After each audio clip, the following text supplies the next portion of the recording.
Right age లో right foundation తో residence schools ఇప్పుడు హైదరాబాద్ అంతటా. అఘోరీతో వెళ్ళకముందు అంటే శ్రీనివాస్తో వెళ్ళకముందు పరిస్థితులు వేరుగా ఉంటాయి. అప్పుడు పరిస్థితులు వేరు, ఆ టైంలో ఉన్న పరిస్థితులు వేరు, ఇప్పుడు తర్వాత వచ్చిన పరిస్థితులు. ఈ పరిస్థితుల్లో పక్కనున్న పబ్లిక్ నేను ఓన్ చేసుకుంటుందా? కొంతమంది అవాయిడ్ చేస్తున్నారు, కొంతమంది తిన తప్పేం లేదురా ఏదో మాయలో పడి వెళ్ళిపోయిందని ఇంకొంతమంది రియలైజ్ అయ్యి వాళ్ళు దగ్గర తీసుకుంటున్నారు. దగ్గర తీసుకునే వాళ్ళు 10 మంది ఉన్నా చాలండి. అవాయిడ్ చేసే వాళ్ళు ఇంటికి మాట్లాడు 100 మంది ఉన్నా కానీ వేస్టే. రెసిడెన్స్ స్కూల్స్ తో మంచి చదువుతో పాటు all round development. Right age లో రైట్ ఫౌండేషన్ తో రెసిడెన్స్ స్కూల్స్ ఇప్పుడు హైదరాబాద్ అంతటా. అంతెందుకు రిలేటివ్స్లోనే చాలా మంది నెగిటివ్గా మాట్లాడుతున్నారు, కానీ నా ఫ్యామిలీ నన్ను యాక్సెప్ట్ చేసిందే అది చాలు నాకు. వాళ్ళ గురించి నాకెందుకు? అంటే రిలేషన్ అంటే ఎలా, ఏ విధంగా?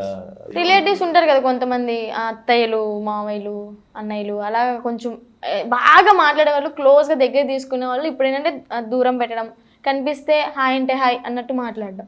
ఈ ఇష్యూ జరిగిన తర్వాత మా అబ్బాయి 6th వచ్చాడు, స్కూల్ మార్చాలండి. కంగారు పడకండి. రెసిడెన్స్ స్కూల్స్ తో మంచి చదువుతో పాటు all round development. Right age లో రైట్ ఫౌండేషన్ తో రెసిడెన్స్ స్కూల్స్ ఇప్పుడు హైదరాబాద్ అంతటా.